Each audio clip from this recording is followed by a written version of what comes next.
দর্শক, স্বাগত জানাচ্ছি এশিয়া পোস্ট নিউজে। আপনাদের সাথে আছি আমি তারেক আহমেদ। বারবার কাঁপছে ঢাকা, অদৃশ্য বিপদ ব্লাইন্ড ফল্ট। বাবা মেজর জিয়ার পথেই হাঁটছেন প্রধানমন্ত্রী তারেক রহমান। কথা বলতে পারেন না, তবুও ৩০ বছর ধরে মানুষের বিশ্বাস জয় করেছেন যিনি।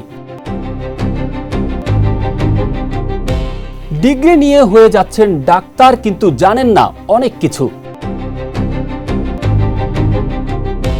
ঘন ঘন ভূমিকম্প নিয়ে যে সতর্ক বার্তা দিয়েছিলেন মহানবী সাল্লাল্লাহু আলাইহি ওয়াসাল্লাম। ভারত কেন বছরের এই সময়ে তিস্তার বাঁধ খুলে দেয়? এতক্ষণ শুনছিলেন শিরোনাম, এবারে বিস্তারিত। আজকাল ঘন ঘন ভূমিকম্পে ঢাকা শহর বারবার কেঁপে উঠছে। ফলে ভূমিকম্প নিয়ে ঢাকার বাসিন্দাদের মনে এক ভয়াবহ ভীতি কাজ করছে।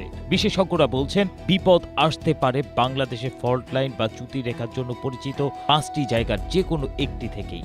ইতিহাস সাক্ষী দেয়, এসব ফল্টে 7 বা তার বেশি মাত্রা ভয়াবহ ভূমিকম্প অতীতে ঘটে গিয়েছে। তাই তারা ধারণা করছেন, এইসব ফল্ট লাইন থেকে যে কোনো সময় আবারও ভয়াবহ ভূমিকম্প ঘটতে পারে। ইদানিংকালে বেশ কয়েকটি ভূমিকম্পের উৎপত্তি স্থল ছিল ঢাকার আশেপাশেই, অথচ ঢাকার নিচে জানা কোনো ফল্ট লাইন নেই। কিন্তু বিজ্ঞানীরা আশঙ্কা করছেন, ঢাকার অদৃশ্য বিপদ হতে পারে ব্লাইন্ড ফল্ট। এখন প্রশ্ন হচ্ছে, এই ব্লাইন্ড ফল্ট কি? ব্লাইন্ড ফল্ট হচ্ছে এমন ফল্ট যার সম্পর্কে ভূমিকম্প হওয়ার আগে সাধারণত ধারণা পাওয়া যায় না। ইদানিংকালে বেশ কয়েকটি ভূমিকম্পের কারণ হিসেবে ব্লাইন্ড ফল্টকে দায়ী করা হচ্ছে। বিশেষজ্ঞরা গত কয়েক বছরের ভূমিকম্পগুলোকে পর্যালোচনা করে বলছেন, ভূত্বকের নিচে অনেক সময় নতুন ফল্ট সৃষ্টি হয়, আবার দীর্ঘদিনের নিষ্ক্রিয় থাকা কোনো পুরনো ফল্টও নতুন করে সক্রিয় হয়ে উঠতে পারে। এগুলো প্রায় সময় ভূমিকম্প সৃষ্টি করার আগে বোঝা যায় না। বিবিসি বাংলার এক প্রতিবেদন থেকে এই সব তথ্য পাওয়া যায়। ব্লাইন্ড ফল্ট হলো এমন এক ধরনের ফল্ট যা ভূপৃষ্ঠ পর্যন্ত পৌঁছায় না। তাই ভূপৃষ্ঠে কোনো চিহ্ন না থাকায় সাধারণ ভূতাত্ত্বিক মানচিত্রে এটি দেখা যায় না বা শনাক্ত করা অনেক কঠিন হয়। এই ধরনের ফল্ট অত্যন্ত বিপজ্জনক। বাংলাদেশে 2টি চিহ্নিত ব্লাইন্ড ফল্ট রয়েছে, একটি ময়মনসিংহে, অন্যটি রংপুরে। যেহেতু এই ফল্ট লাইনগুলো শনাক্ত করা কঠিন, তাই এর কোনো সতর্ক বার্তাও পাওয়া যায় না। আর ঢাকার জন্য ভয়ানক দুর্যোগের কারণ হতে পারে এই ব্লাইন্ড ফল্টগুলো। ABM Asaduzzaman, Asia post.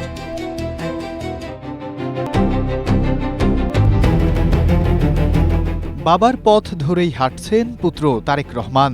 প্রায় 5 দশক আগে শহীদ প্রেসিডেন্ট জিয়াউর রহমানের উদ্যোগে যে সম্পর্কের ভিত্তি তৈরি হয়েছিল, তা সময়ের পরিক্রমায় আরও গভীর ও বিস্তৃত হয়েছে। এখন সেই সম্পর্ক নতুন উচ্চতায়। এরই ধারাবাহিকতায় চীন সফর করছেন প্রধানমন্ত্রী তারেক রহমান। এসব তথ্য জানিয়ে প্রতিবেদন প্রকাশ করেছে দৈনিক যুগান্তর। প্রতিবেদনে বলা হয়েছে, সম্পর্কের ইতিবাচক দিকের পাশাপাশি কিছু চ্যালেঞ্জও রয়েছে। এর মধ্যে সবচেয়ে বড় হলো বাণিজ্য ঘাটতি। যদিও বাংলাদেশের শিল্প, অবকাঠামো এবং সেবা খাতে দেশটির বড় বিনিয়োগ রয়েছে, তবে চীন বর্তমানে বাংলাদেশের সবচেয়ে বড় আমদানির উৎস।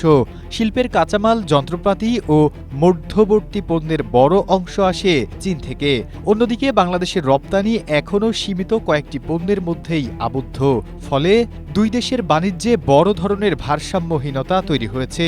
সর্বশেষ 2024-25 অর্থবছরে দুই দেশের দ্বিপাক্ষিক বাণিজ্য $18 বিলিয়ন।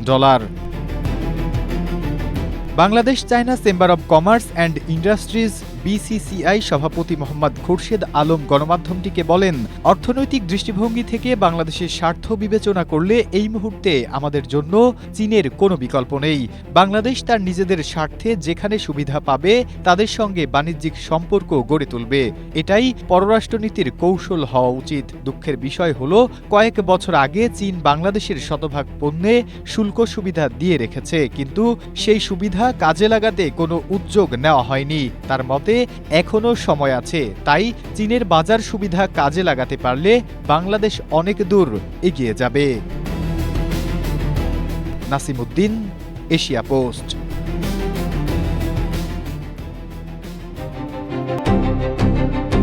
ভোরের আলো ফোটার আগেই শুরু হয় তার দিন। কাঁধে পত্রিকার ঝোলা, হাতে খবরের কাগজের বান্ডিল আর মুখে হালকা হাসি। এই নিয়েই তিনি বেরিয়ে পড়েন শহরের পথে পথে। রোদ বৃষ্টি শীত গরম কোনো কিছুই তার মুখের হাসি মুছে দিতে পারেনি। শহরের পরিচিত মুখ, সবাই এক নামে চেনে পেপার জামিল বলে। কিন্তু সেই হাসির আড়ালেই লুকিয়ে আছে এক গভীর নীরব সংগ্রাম, যা বহন করেই তিনি বেঁচে আছেন 3 দশকেরও বেশি সময় ধরে। পরে আমারে খেয়াল খবর লয়, আইসা রাত থেকে বাসায় আসে রাত 10টায়। আইসা কয় ওই ব্যাগে ব্যথা আমার, বলছেন আমার ঢাকা নিয়ে গেছিল, আমি অসুস্থ, তাই না? খাতে লড়তে পারি নেই, এখন ওই যে দূরে দূরে খাই, আমার বাড়ি অসুস্থ। জন্ম থেকেই বাক প্রতিবন্ধী জামিল। মুখে কোনো শব্দ নেই, কিন্তু মুখভঙ্গিতে আছে এক ধরনের সহজ সরল হাসি, যা দেখে বোঝার উপায় নেই তার জীবনের ভেতরের কষ্টটা কত গভীর। শহরের অলিগলি, বাস স্ট্যান্ড, লঞ্চঘাট সব জায়গায় তার এই হাসি মুখের উপস্থিতি পরিচিত। কথা বলতে না পারলেও মানুষের ইশারা, নাম আর চাহিদা তিনি খুব ভালোভাবেই বুঝে নেন। কেউ পত্রিকার নাম বললেই মুহূর্তেই ঝোলা থেকে সেটি বের করে দেন। টাকা লেনদেনেও কোনো ভুল হয় না তার। অনেকের কাছেই তিনি এখন শুধু একজন বিক্রেতা নন, একটি বিশ্বাসের নাম। ওই পেপার সারাদিন বিক্রি করে যা ইনকাম হয় তাই নিয়ে ওর মার নিয়ে সংসার চালাই খায়। ও সর্বপ্রতিবন্ধী হলেও ও কেউদের হাত পাতে না, সে মানুষের কাছে হাত পাতে না, সে ইনকাম করে খায়। প্রতিবন্ধী জামিল তার মাকে নিয়ে মানবতার জীবনযাপন করছে। আমি রাষ্ট্রের কাছে, সরকারের কাছে উদারত আহ্বান জানাবো, সমাজের বিত্তশালীদের প্রতি উদারত আহ্বান জানাবো জামিলের দিকে একটু দৃষ্টি দিতে। গোপালগঞ্জ সদর উপজেলার মিয়াপাড়া এলাকার তহম শেখ ও শিরিয়া বেগম দম্পতির ছেলে জামিল। 4 ভাই বোনের মধ্যে তিনি তৃতীয়। জন্ম থেকেই বাক প্রতিবন্ধী হওয়ায় শৈশব থেকেই জীবন ছিল কঠিন, কিন্তু তিনি কখনো সেই কঠিনতাকে মুখে আনেননি, বরং হাসি দিয়েই সামলেছেন সবকিছু। মাত্র 10 বছর বয়সে শুরু করেন পত্রিকা বিক্রি। সেই ছোট্ট বয়স থেকে শুরু হওয়া পথ আজ 30 বছরেরও বেশি দীর্ঘ। এখনো তিনি একইভাবে শহরের এক প্রান্ত থেকে আর এক প্রান্তে ছুটে চলেন হাসি মুখে, নীরবে, দায়িত্ব নিয়ে। অনেক সাংবাদিক কিন্তু 30 বছর একটানা সাংবাদিকতা করেন না, কিন্তু জামিল কিন্তু 30 বছর এই মিডিয়া অঙ্গনের সাথেই জড়িত, পত্রিকা বিক্রির সাথে জড়িত। সাংবাদিকরা যেমন সংবাদ প্রচার করেন, জামিল কিন্তু এই প্রচারিত সংবাদগুলো মানুষের দ্বারে দ্বারে পৌঁছে দেয়। তো আমি সরকারের কাছে আবেদন জানাবো যে অনেক সাংবাদিকই তো সরকারের কাছ থেকে অনেক বড় বড় অনুদান পান।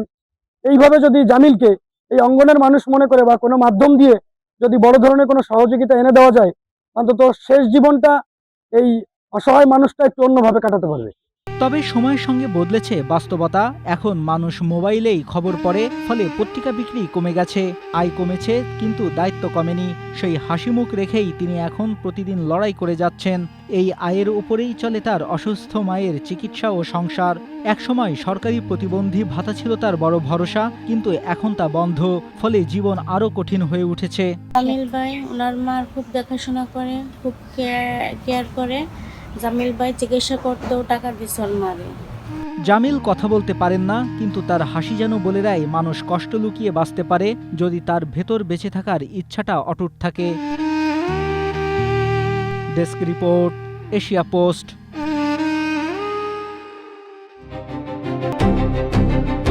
ডাক্তার হয়ে যারা রোগীদের চিকিৎসা সেবা দেবেন তাদের অনেকেই পাচ্ছেন না ডাক্তার হওয়ার উপযুক্ত শিক্ষা। শিক্ষার্থীদের অনেকেই ডাক্তারি পড়ে সেশন শেষ করে ডিগ্রি নিয়ে বের হওয়ার পথে। বের হলেই তাদের নামের আগে বসবে ডাক্তার তকমা, কিন্তু শেষ বেলায়ও তারা ডাক্তারি করার হাতে কলমে শিক্ষা পাননি বলে বিস্তর অভিযোগ। একটি দুটি নয়, অনেক মেডিকেল কলেজের শিক্ষার্থীরাই এমন অভিজ্ঞতার মুখোমুখি। কর্মজীবনে যারা মানুষকে চিকিৎসা সেবা দেবেন, সেই মেডিকেলের শিক্ষার্থীরা নিজেরাই শিখতে পারছেন না অনেক কিছু।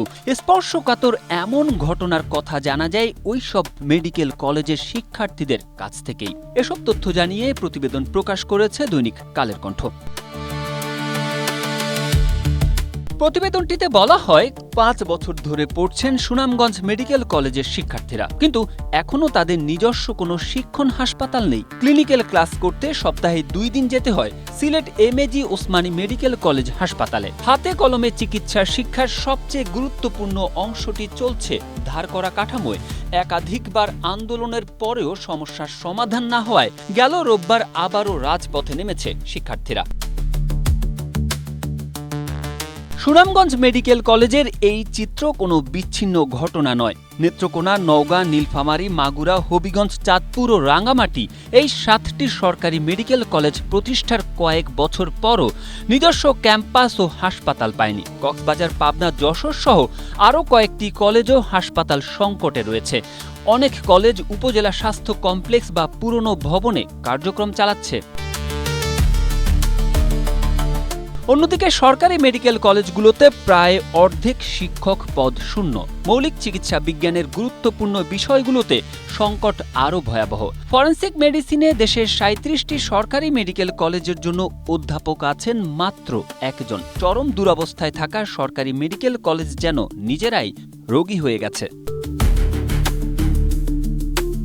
চিকিৎসা শিক্ষার মান নিয়ে উদ্বেগের আরেকটি প্রমাণ মিলেছে সাম্প্রতিক এক গবেষণায়। Is life support competencies and urgent issue in undergraduate medical education of Bangladesh শীর্ষক এক গবেষণায় দেখা গেছে শিক্ষানবিশ চিকিৎসকদের জরুরি চিকিৎসা দক্ষতা গড় মানেরও নিচে। Tarek Ahmed, Asia post.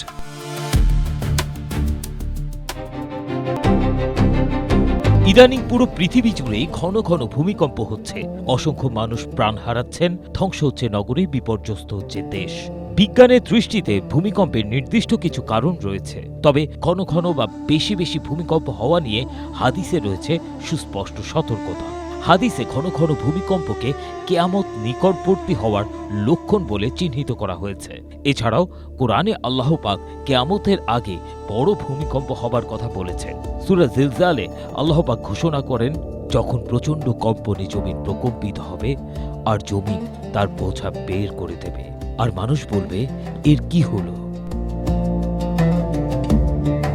ভূমিকম্পের কারণ নিয়ে নবীজি সাল্লাল্লাহু আলাইহি ওয়াসাল্লাম সতর্ক করে বলেছেন, যখন অবৈধ উপায়ে সম্পদ অর্জিত হবে, কাউকে বিশ্বাস করে সম্পদ গচ্ছিত রাখা হবে কিন্তু তার খেয়ানত করা হবে, জাকাতকে দেখা হবে জরিমানা হিসেবে, ধর্মীয় শিক্ষা ছাড়া বিদ্যা অর্জন করা হবে, পুরুষ তার স্ত্রীর আনুগত্য করবে কিন্তু মায়ের সঙ্গে বিরূপ আচরণ করবে, বন্ধুকে কাছে টেনে নিয়ে পিতাকে দূরে সরিয়ে দেবে, মসজিদে উচ্চস্বরে শোরগোল হবে, জাতির সবচেয়ে দুর্বল ব্যক্তিটি সমাজে শাসকরূপে আবির্ভূত হবে, সবচেয়ে নিকৃষ্ট ব্যক্তি হবে নেতা, একজন মানুষ যে খারাপ কাজ করে খ্যাতি অর্জন করবে তাকে তার খারাপ কাজের ভয়ে সম্মান প্রদর্শন করা হবে, বাদ্যযন্ত্র এবং নারী শিল্পী ব্যাপক প্রচলন হবে, মদ পান করা হবে, লোকজন তাদের পূর্ববর্তী মানুষগুলোকে অভিশাপ দেবে, এমন সময় তীব্র বাতাস প্রবাহিত হবে এবং এমন একটি ভূমিকম্প হবে যা সেই ভূমিকে তলিয়ে দেবে।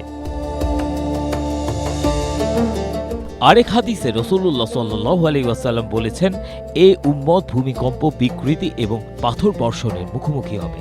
একজন সাহাবা জিজ্ঞেস করলেন, সেটা কখন হবে হে আল্লাহর রাসূল? তখন তিনি বললেন, যখন গায়িকা এবং বাদ্যযন্ত্রের প্রকাশ ঘটবে এবং মদ পানের সয়লাভ হবে। অন্য হাদিসে মহানবী সাল্লাল্লাহু আলাইহি ওয়াসাল্লাম বলেছেন, বেশি বেশি ভূমিকম্প না হওয়া পর্যন্ত কিয়ামত প্রতিষ্ঠিত হবে। ABM Asaduzzaman, Asia post.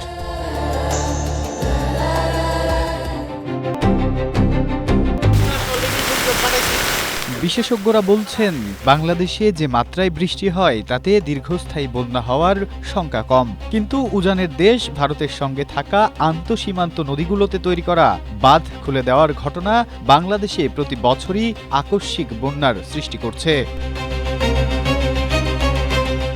আবহাওয়াবিদ Mohammad Tariful Newaz কবির বলেন, বাংলাদেশে যে বন্যাগুলো হয় সেটি মূলত আপার স্ট্রিম অর্থাৎ উপরের দিকে ভারতের যে রাজ্যগুলো আছে সেখানকার পানির প্রভাবে, কারণ আমাদের ভূখণ্ডের বৃষ্টি থেকে যদি হয় সেটিতে খুব দ্রুতই পানি নেমে যায়। বাংলাদেশে 57টি আন্তঃসীমান্ত বা অভিন্ন নদী রয়েছে, যার মধ্যে 54টি ভারত এবং 3টি মিয়ানমারের সাথে যৌথভাবে প্রবাহিত। সম্প্রতি উজানের পানি বৃদ্ধি পাওয়ায় তিস্তা অববাহিকায় ভারতের গজলডোবা বাঁধ খুলে দেওয়া হয়েছে। এই পানির চাপ সামলাতে তিস্তা ব্যারাজের 44টি গেটও খুলে দিয়েছে বাংলাদেশ। এতে করে তিস্তা নদীর পাশাপাশি দেশের উত্তর এবং উত্তর পূর্বাঞ্চলের বেশিরভাগ নদীর পানি বাড়ছে। অতিবৃষ্টির কারণে যখন অতিরিক্ত পানির চাপ তৈরি হয় তখনই নিজেদের বন্যা পরিস্থিতি থেকে বাঁচাতে বাঁধের গেট খুলে দেয় ভারত। আবার শুষ্ক মৌসুমে পানি সংকট কমাতে তা বন্ধ রাখে। ফলে বর্ষা মৌসুমে আকস্মিক বন্যায় ভাসে বাংলাদেশ, আবার শুষ্ক মৌসুমে নদীগুলো শুকিয়ে কাঠ হয়ে যায় এবং সেচের পানি সংকট সহ স্থানীয় জীবনযাত্রা ব্যাহত হয়। Nasimuddin, Asia post.